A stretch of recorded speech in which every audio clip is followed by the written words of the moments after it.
Hi, these are the student videos at the Turn Academy for the week ending January 13th. I hope you all have a great week next week. See you later.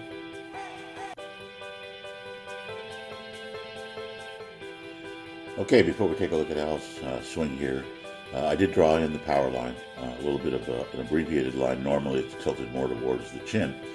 The reason I did this one straight up and down is because Al's a straight up and down swinger. What we're going to see in the slow motion swing is that he's not going to pivot around his lead hip that will be moving towards the target. Rather, he's going to be pivoting around his spine or around the center area of his swing. That can be a very effective swing for accuracy, but it tends to rob us of a lot of power. So let's go ahead and watch this swing at 8th speed. We'll see what happens. See if we can see any forward momentum in the swing. At this point here, we are seeing a little reverse momentum. In other words, moving away from the target rather than into the target. Then he gets there. Now you can see he's pivoting right around his center section. Everything stays right where it was at the beginning. Again, pretty good for accuracy, but not very good for any distance at all. So what I'd like to see him do is maybe get a little spine tilt away from the target. If we look at our setup, we know that our trail hand is below our lead hand. So if we were to tilt our spine on about that angle and then try to get us to pivot around the front foot rather than around the spine, we're going to gain some power, and that can be controlled power. So what you'll see here is how he's not behind the ball, he's dead over it. He's collapsing right here. He's collapsing his lead arm quite a bit. And the reason he has to do that is because he's overbending his right arm. So the key isn't to keep the left arm straight, it's to keep the right arm less than a 90-degree hinge at the elbow.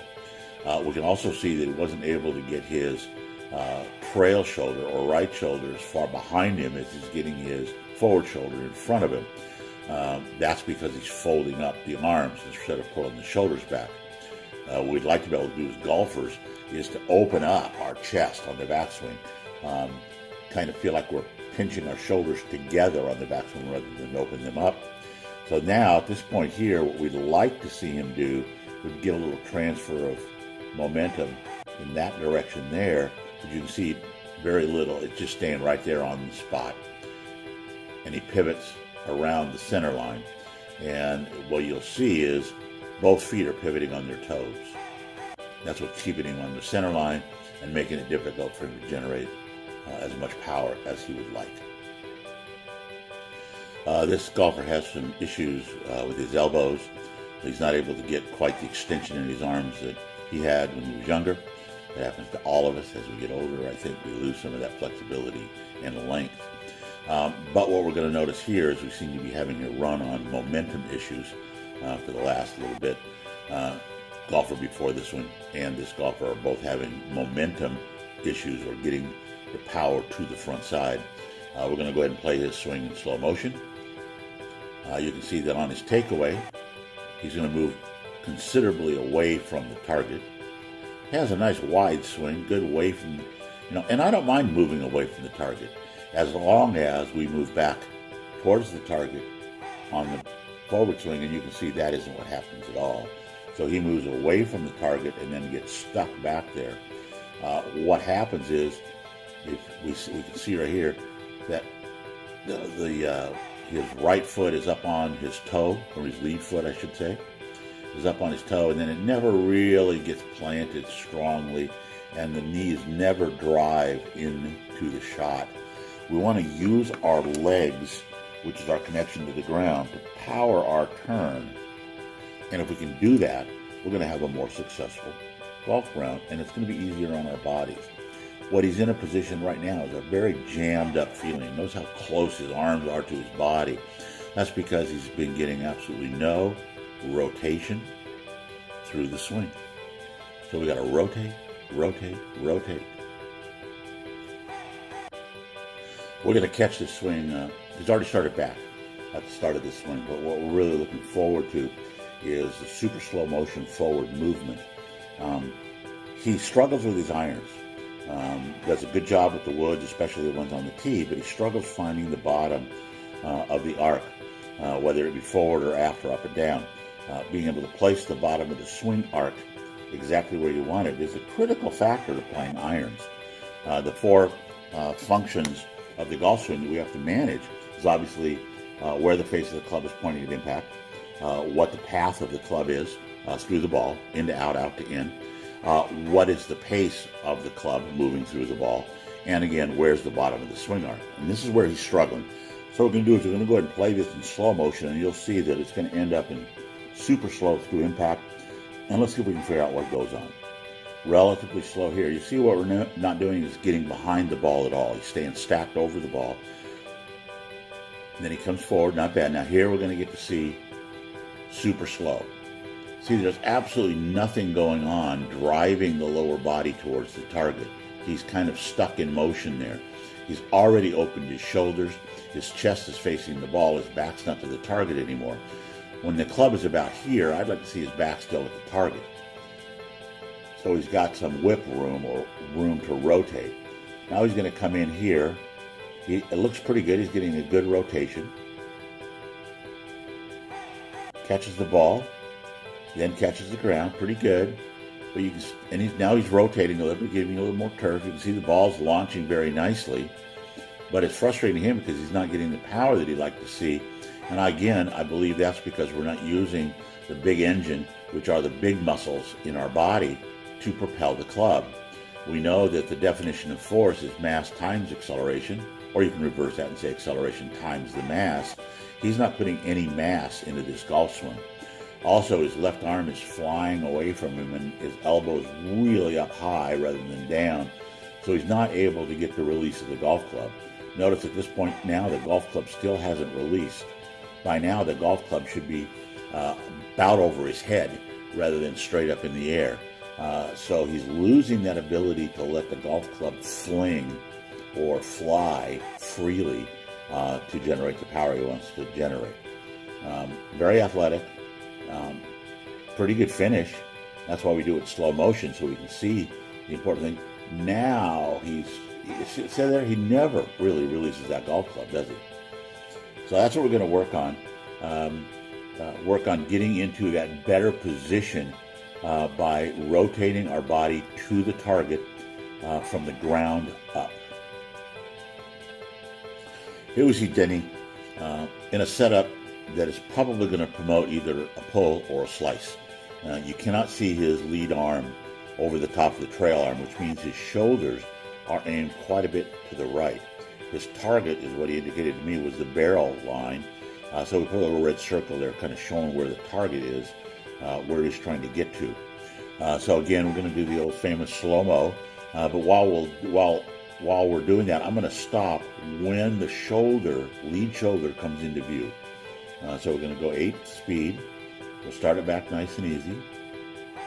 Right about there, now you can see, now he looks square to the target line. And notice how far back the club is moved. That's one of the reasons why the great ball striker Mo Norman started with the club several inches behind the ball to ensure that he was on a good straight target line. Now you can see that the knees are parallel to the shoulders. The lead arm is slightly above the trail arm, which makes sense because the trail arm elbow is bent down. So it should be lower than the other one. And the trail arm hand is lower than the lead arm. So it should be that way. So now we're going to continue. I wish he was in that position to start with. So we're going to continue the swing. Nice, smooth, on-plane motion. A little over the top move there, not drastically. And there's the little pull, although not too bad. And we're going to watch a little bit. We lose it in the cloud. But it did fade a little bit off to his left, which is what he's trying to fight right now. So let's go back to the moment of impact and see where everything is. All right, now at that position right there, where his hands are there, I'd like to see the golf shaft somewhere between here and here, instead of quite so high. That's an over-the-top move. So that's one of the reasons why he pulls it. So we can get him to drop that club closer to the trail arm. Now, we have a video of him from a few weeks ago before he went back to Canada for the holidays, where he actually got his club back on that plane line parallel to the trail arm. And that's where I'd like to see him get to again. Perhaps the reason he's not there, and we'll take a look, I'll go back to the setup position, is to see where his hands are. So you can see he's coming in right there. His hands are in that circle. So let's back up. See how much lower his hands were? So his hands are coming out away from him on the way down. You can see quite a bit, which is pretty natural in a two-plane swing like he's swinging. But in order to work that, the club still has to be back behind his back. This golfer is new to the single plane setup, and he's trying that for a couple of reasons. One is it's less complicated, less movement. We tend to stay on the same line back and forth. And it's also an issue of his balance. He was losing balance on a lot of his swings. So what we're going to look for here in the slow motion version is he able to keep the club on the red line, back and forth, and how is his balance? I'll also put a little red circle around the head to see if we're keeping the head nice and quiet at the same time. So let's go ahead and advance this swing. Let's see what goes on.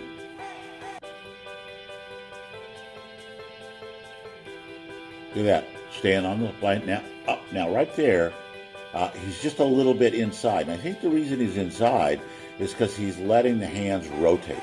At this point now, the club should still be pointing back at the golf ball. The club shaft should be up on the red line, and the face of the club should be on the red line, and the face should be pointing down the red line. He's already over-rotated, and that's what's getting the club a little too far behind him. So he's lost the spacing of his arms a little bit. So let's continue this a little bit more. Now he's getting up there, and the reason, right there, he's nicely on plane. He's parallel. Now from this point, and look how steady his head stayed too. That was really nice. The conventional swing had him swinging too big on the way back. He's parallel to the swing plane, which is a good position.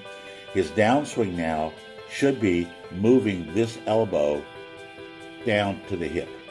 And let's see what he does with that elbow. Let's advance it again at 8th speed. Pulls it down to the hip, right through.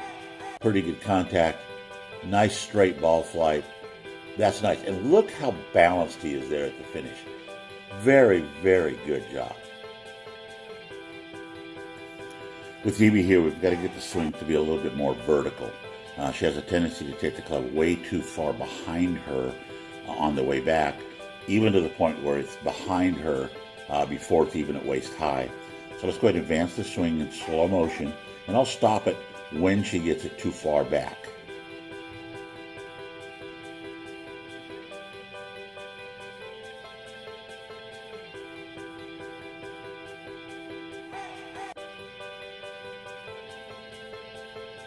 Making some adjustments, getting ready to swing.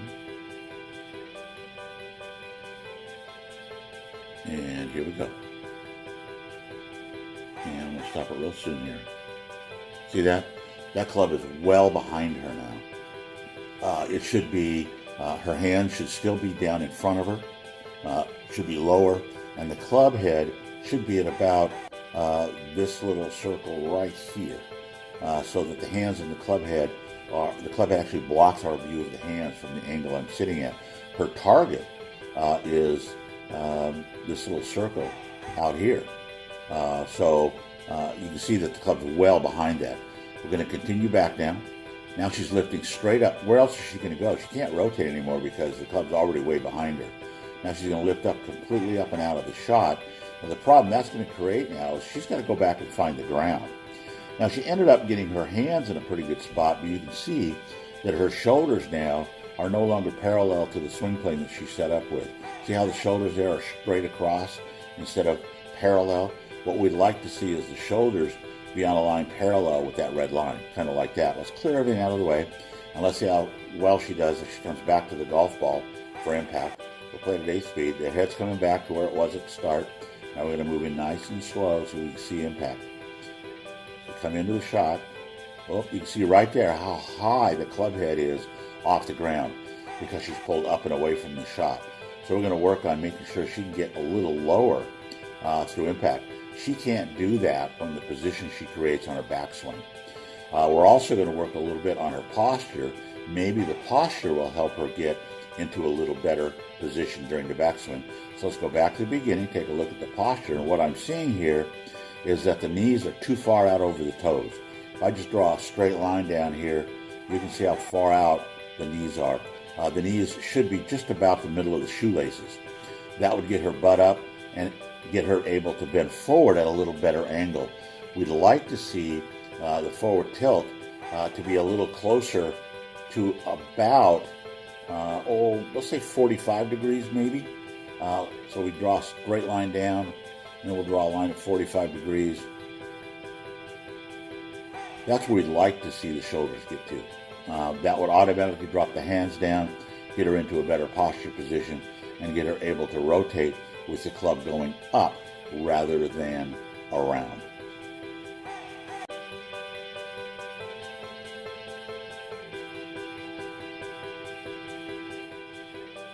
Well, I hope to see you next week.